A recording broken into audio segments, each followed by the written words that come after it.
DMPKৰ সভাপতি দিলম দলে ডাঙৰীয়া শুভেচ্ছা জনোৱাৰ এটা অনুষ্ঠান।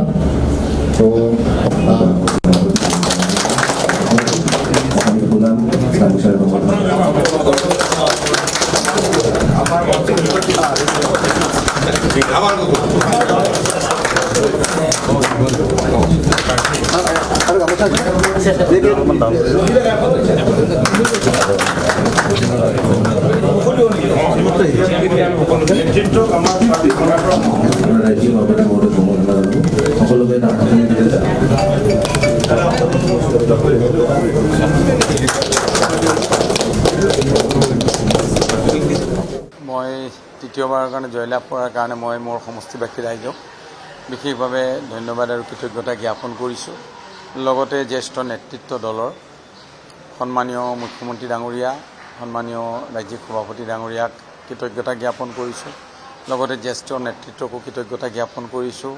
তৃতীয়বাৰৰ কাৰণে প্ৰাৰ্থিত্ব দিছিল গহপুৰ সমষ্টিত আৰু যথেষ্ট ভাল ব্যৱধানৰ মাজতে আমি জয়লাভ কৰিবলৈ সক্ষম হৈছোঁ। আৰু ইয়াৰ গুৰিতেই মোৰ অতি মৰমৰ কাৰ্যকৰ্তা বন্ধুসকলে এই জয়লাভৰ অধিকাৰ হৈছে। তেওঁলোকে কষ্ট কৰাৰ কাৰণে আজি ইমান ভাল ফলাফল তৃতীয়বাৰৰ কাৰণে দেখাব পাৰিছোঁ। কিয়নো 16 চন, 21 চন আৰু এইবাৰ 26ত মোৰ এটা এচেণ্ডিং অৰ্ডাৰত মাৰ্জিনটো বাঢ়ি গৈছে।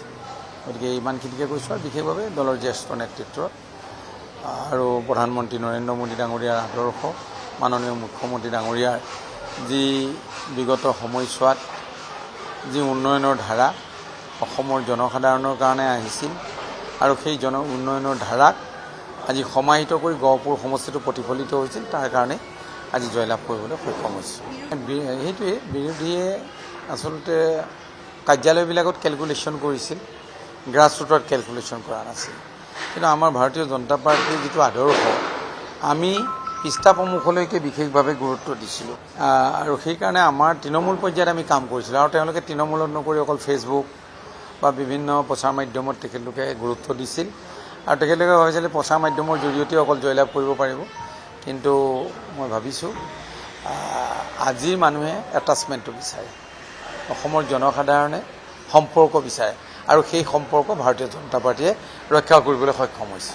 নাই, প্ৰথমে আচলতে আমি নিৰ্বাচনী প্ৰচাৰ খুব যোগাত্মক আছিলোঁ। আমি তিতাবৰ বিধানসভা সমষ্টিৰ আটাইতকৈ ডাঙৰ কথাটো আছিলে, যদিও তাতে 3টা কাৰ্যকাল আমাৰ প্ৰয়াত শ্ৰদ্ধাৰ তৰুণ গগৈদেৱে তাৰ পৰাই অসমৰ মুখ্যমন্ত্ৰীৰ আসন অলংকৃত কৰিছিলে, কিন্তু সমষ্টিটোৰ বিশেষ উন্নয়ন হোৱা নাছিলে।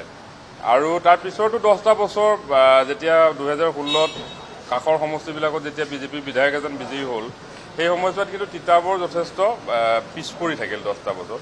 আৰু যাৰ কাৰণে আমি সকলোৰে আমাৰ বিজেপি দলৰ বিশেষকৈ এটাই আমাৰ যিটো এজেণ্ডা আছিল, এইটো হৈছিলে যে সমষ্টিটোৰ উন্নয়ন। ৰাস্তা পদূলিৰ অৱস্থা খুব বেয়া আছিলে, বিশুদ্ধ খোৱা পানীৰ সমস্যা আছিলে আৰু কাষৰ সমষ্টিত যদি ইউনিভাৰ্চিটি হৈছিলে, ইঞ্জিনিয়াৰিং কলেজ, ল' কলেজ, পলিটেকনিক, তিতাবৰে একো পোৱা নাছিলে। এখন পূৰ্ণাংগ চিকিৎসালয়ো তিতাবৰ নাছিল। আৰু গতিকে আমি খুব যোগাত্মকভাৱে আচলতে আগবাঢ়িছিলোঁ, তিতাবৰবাসীৰ আশীৰ্বাদ বিচাৰিছিলোঁ যে ডক্টৰ হিমন্ত বিশ্ব শৰ্মাদেৱে আশীৰ্বাদ কৰক। প্ৰাৰ্থী হিচাপে মই আশীৰ্বাদ বিচাৰিছিলোঁ যাতে সমষ্টিটোৰ উন্নয়ন সাধন কৰিব পাৰোঁ, আৰু ৰাইজে আশীৰ্বাদ কৰিলে। আৰু যাৰ বাবে মই ভাবোঁ যে এটা আমাৰ দলৰ কৰ্মকৰ্তাসকলৰ দীৰ্ঘদিনীয়া এটা প্ৰতীক্ষাৰ অন্ত পৰিল, তেওঁলোকৰ মুখতো হাঁহি বিৰিঙিল, যিটো খুব ভাল অনুভৱ আজি। দায়িত্ব যথেষ্ট আছে, কাৰণ আমি নিৰ্বাচনী প্ৰচাৰ সভাবিলাকত যিবিলাক কথা কৈছিলোঁ, যিবিলাক সমস্যাক লৈ ৰাইজৰ কাষ চাপিছিলোঁ, তাৰপৰা ৰাইজেও যিবিলাক সমস্যা সমাধানৰ কাৰণে আমাক আশীৰ্বাদ কৰিছে, সেই সমস্যাবিলাক সমাধান। আৰু মই খুব আত্মবিশ্বাসী যে ডক্টৰ হিমন্ত বিশ্ব শৰ্মাদেৱৰ নেতৃত্বত খুব দ্ৰুতভাৱে তিতাবৰৰ উন্নয়ন দিশত যাব। এখন নতুন তিতাবৰ, যিখন আমি সকলোৱে, মোৰো জন্ম সেইখন তিতাবৰতে, মোৰ শিক্ষা দীক্ষা সেইখন তিতাবৰতে। গতিকে সেইখন তিতাবৰৰ উন্নয়নৰ কাৰণে আন্তৰিকতাৰে কাম কৰিম। আৰু ৰাইজৰ আশীৰ্বাদ যিহেতু পাইছোঁ, গতিকে ভৱিষ্যত 5টা বছৰতো ৰাইজৰ সেই আশীৰ্বাদ কামনা কৰিছোঁ।